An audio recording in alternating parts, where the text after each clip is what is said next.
All right, I know this sounds like a broken record, but this is take 4. I've had technical difficulties. I shot a perfect video. Uh, Unfortunately, there was an address showing right here on a piece of paper from a shipping manifest, so I had to try and edit it, and the edit ended up editing out the entire video instead of just 10 seconds while I moved the paper. So we're going to take it from the top. If this doesn't get you excited, I don't know what will.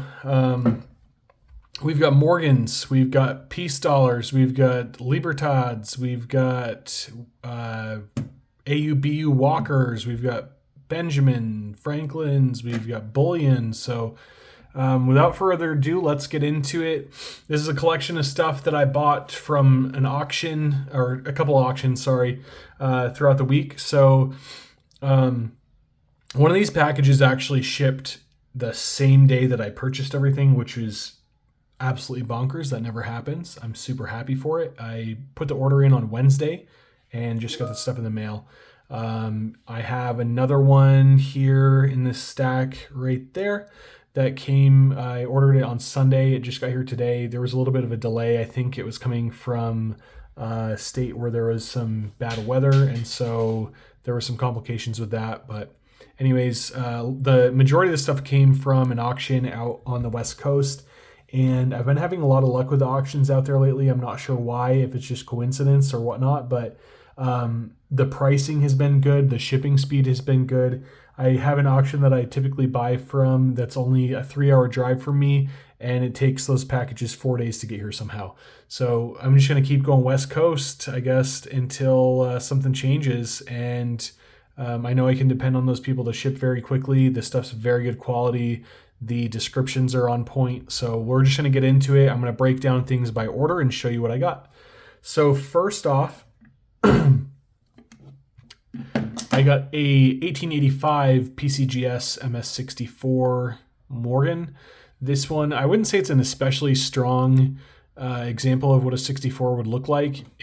I'm going to keep it in the holder because I don't dare. If I cracked it out and sent it back into PCGS, I doubt they would grade it the same way. I'll just kind of leave it at that.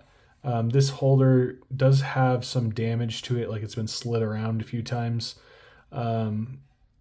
It's got some dirt, like it's just not beautiful by any means, but I got it fairly cheaply, and I will be able to sell it at some point for, even if it's $10 more than what I paid for it, I'll use that $10 in proceeds to go buy something else that I want even more. So that's kind of my strategy here, guys, is I'll buy a coin. If I don't love it, I'll add it to my stack.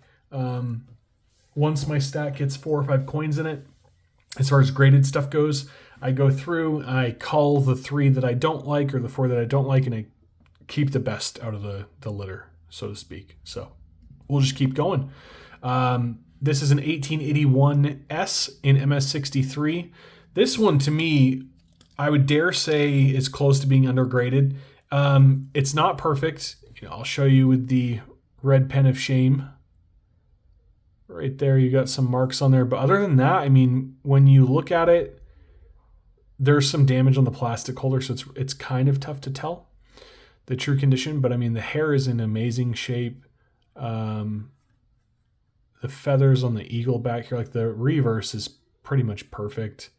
There's a little like scuff mark when you hit the light right there, but it's nothing that goes into the actual coin itself.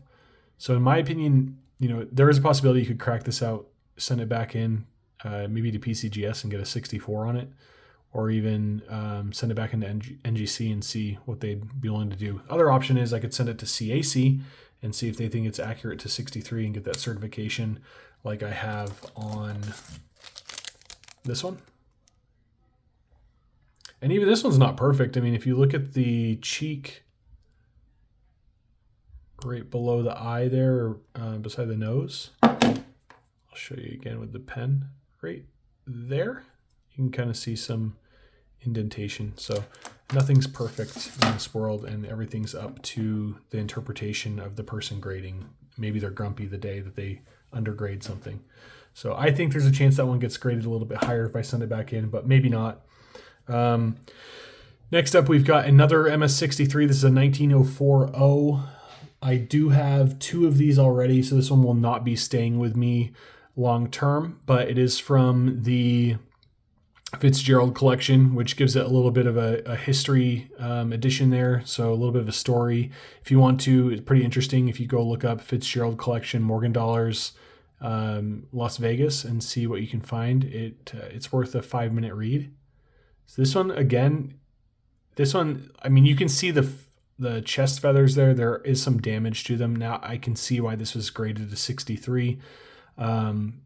Again, on the face there's a little bit of stuff, but realistically, it's in great shape, especially for being 119 years old. Let's be realistic here.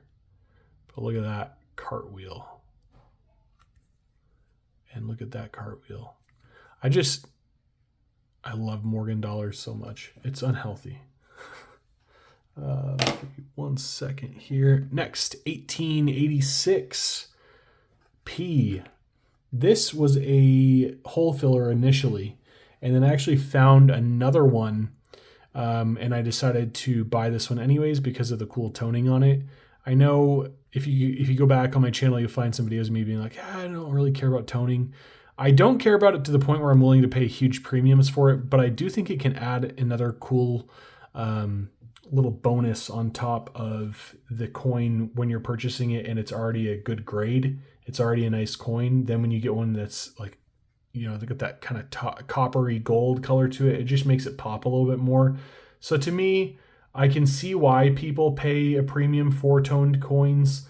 It's just not something that I think I'm going to do because, it's like anything. You buy a car and you pay more just for that specific color.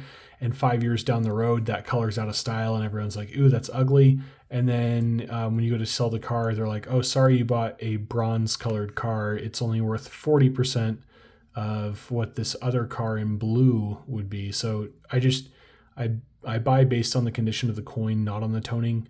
But if there's two coins side by side, one has toning, one doesn't, and they're the same price, which one should you buy? I would say buy both. This is the other one that I have. It's an 86, and it's the same grade. Oh wait, no, this is a 64. Sorry. This one has rainbow toning, so that's kind of cool. Anyway, so for the 63, I know offhand I paid $50 for this. I think it's a great price, and I know I can make some profit on it when I go to sell it in the future. That's where that one stays. And then we've got where's the other one? I think I already showed this, but just in case I didn't, an 1881S MS63. Again, not sure if I showed this. There's a lot of coins in this video, guys. So, oh wait, I did because it has the damage there. But that one has some toning too. So I just wanted to show it again in case you appreciate it. So I bought another slabbed coin. Initially, when I opened the package, I thought this was a Morgan because I always buy slabbed Morgans. But this is a peace dollar, and this thing is stunning. It's a 64. It's not a 70 or a 68 or anything. But holy cow! Now I can see why people like peace dollars. I've never really been super attracted to them. I've got, I think, 3. This will be my first slabbed one. But now I can see because the way that cartwheel goes around and when it hits right there, it just looks super, super nice. I just find with the peace dollars, especially if I'm buying them raw, it's like impossible to find ones that are in BU condition. I find ones all the time that people say are in BU condition, and then I get it in person, and I'm like, are you kidding me? Here's a good example of that. So I bought this one probably, I don't know, a month ago now or a few weeks ago. And this one said it was in BU condition. I look at her face. It looks like she just came out of a battle. So definitely not a BU coin. It looks, okay. But when you compare it to this, there's just no comparison. I think the difference is with the Morgan dollars. I don't know if it was just they were struck better or the designs are more apt to stay in good condition. But I find a lot more Morgan dollars in good condition than peace dollars. So maybe people just care about the Morgan dollars more and take care of them better. I don't know. So anyways, I paid $50 for this. I'm actually not sure at all what it's worth. So we're going to take a look really quick. Please bear with me while I pull up the PCGS website. And again, I'm not saying this is what the coin would go for, like when you go to sell it. Sorry, I got out of focus there. But it gives you an idea, at least, of what PCGS thinks it's worth. So whenever you go to verify a coin on PCGS's website, you just use the numbers after that dash mark there. For those of you who aren't familiar with their website, it's just pcgs.com/cert, CERT, and then you type in that number, and it will tell you all kinds of information about the coin. Sometimes it'll show you a photo of the coin as well, and then it gives you a price for it estimated. So estimated value of this is $110. There's a population of 105,001 of these, and this is in the top 25% of that 100,000. So pretty cool.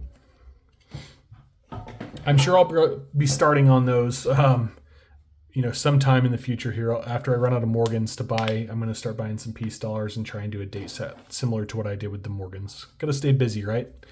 Next, we have just a generic Buffalo bar. I paid, what the heck?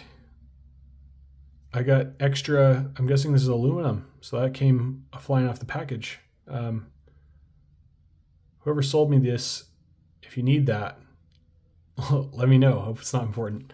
Anyways, I paid spot price for this, and if you're a wholesaler, that's, I think, fairly typical. Most of the time when I call around asking what someone's willing to pay for bullion, they say spot price, or like, I think earlier this week, I even found someone that was paying 3% under spot.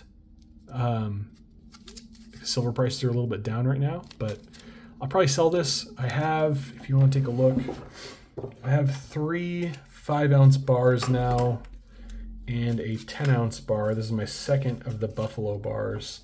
And so that's the reverse of a Buffalo bar. And then I have a Silvertown one. I just like these more, the 10-ounce ones. It just has a little bit more oomph to it when you're holding it.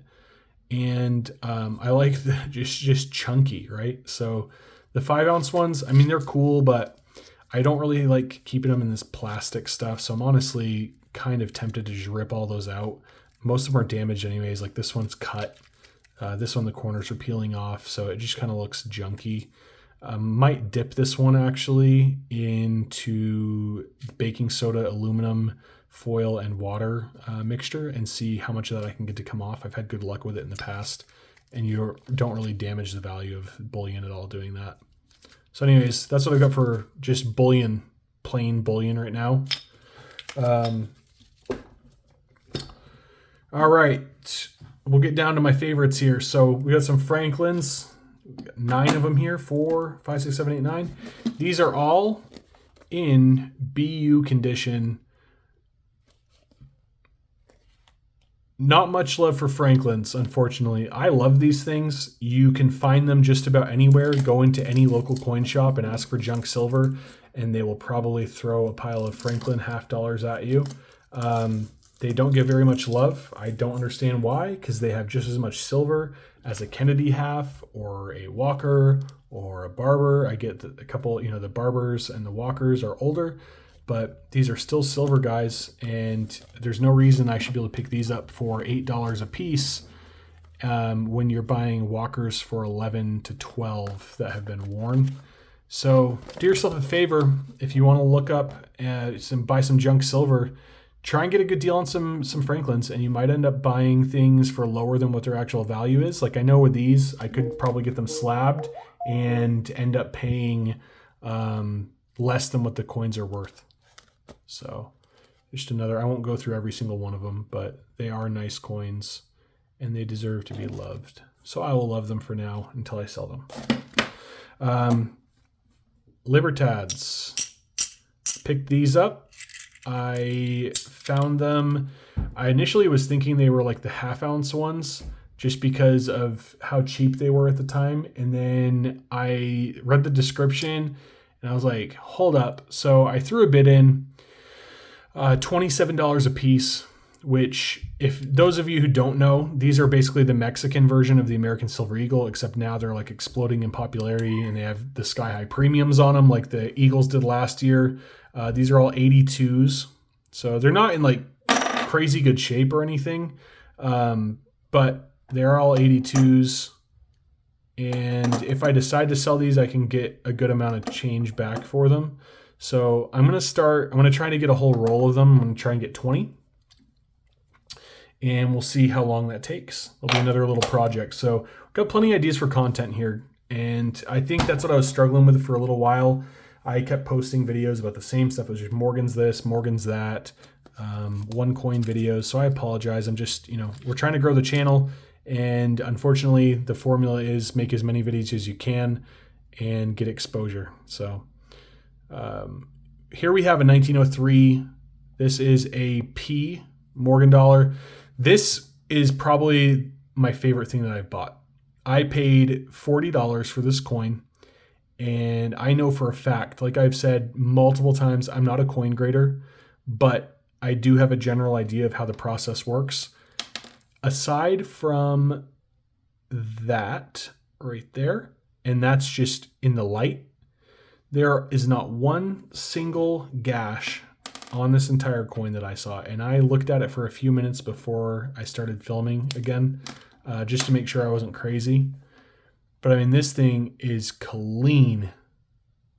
So this one's going to get sent off. Again, probably going to send it to NGC. I'm having a little beef with PCGS right now, so we'll probably go with NGC instead. But look at that. For $40, $45, whatever I just said, an absolute steal, in my opinion. It's not like it's a super, super rare date or anything like that. I have another one sitting right next to it, right here. And I would argue it's in better shape than this one. So if I look it up, actually, I'll type in the cert number real quick. In MS64 shape, we're looking at, I'm going to say $150. I'm just going to take a guess.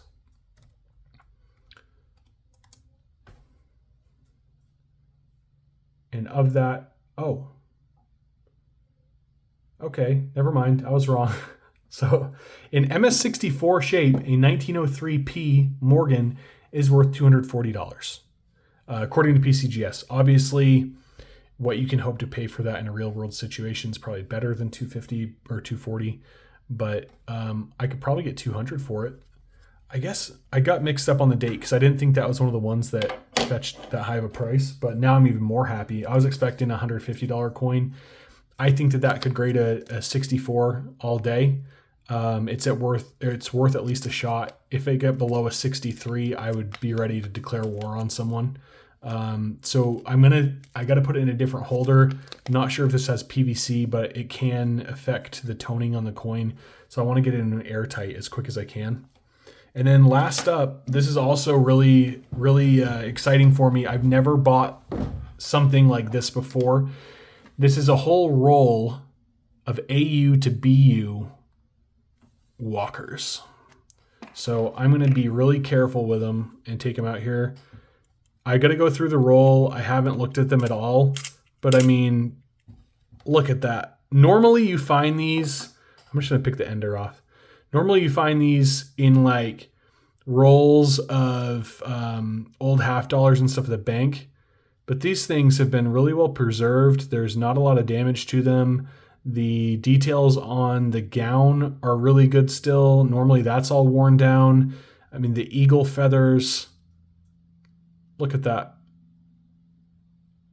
Mint mark is clear. So they aren't the most expensive coins in the world, guys, in terms of finding ones in like great shape.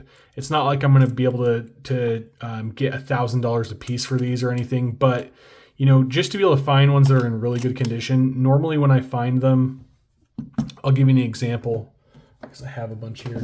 This is normally the shape that I see if I just walk into a local coin shop and say, hey, do you guys have any Walking Liberty halves? They normally look like that. So there's a huge contrast from that to that. Just look. So anyways, I hope y'all can appreciate these. There's not, again, just like the Franklins, I don't see a lot of people being like stoked to get a whole roll of Walking Liberty halves, but that's all we've got for today. I do have another package coming in the mail tomorrow with an even bigger assortment of stuff, so I'm super excited for that. I was really hoping it was going to be here today, and I was just going to cram it all into one long video, but it didn't happen. Here's where my slabbed Morgans sit today. I also have this drawer now of raw Morgans that need to get sent off. So anyways, I'm going to be posting more when stuff gets back from the grading services. I'm going to send some of these off for grading, those new proofs. I've got 2 more of those on the way as well. So lots of cool stuff coming. If you guys have any questions, feel free to reach out to me anytime on the channel here. My email for the channel is nelsonfamilycoins@gmail.com. If you have any questions, comments, anything like that you don't want to leave in the comment box, let me know. And until the next time, I hope you guys have a good weekend and that you enjoyed yourselves. Have a good day.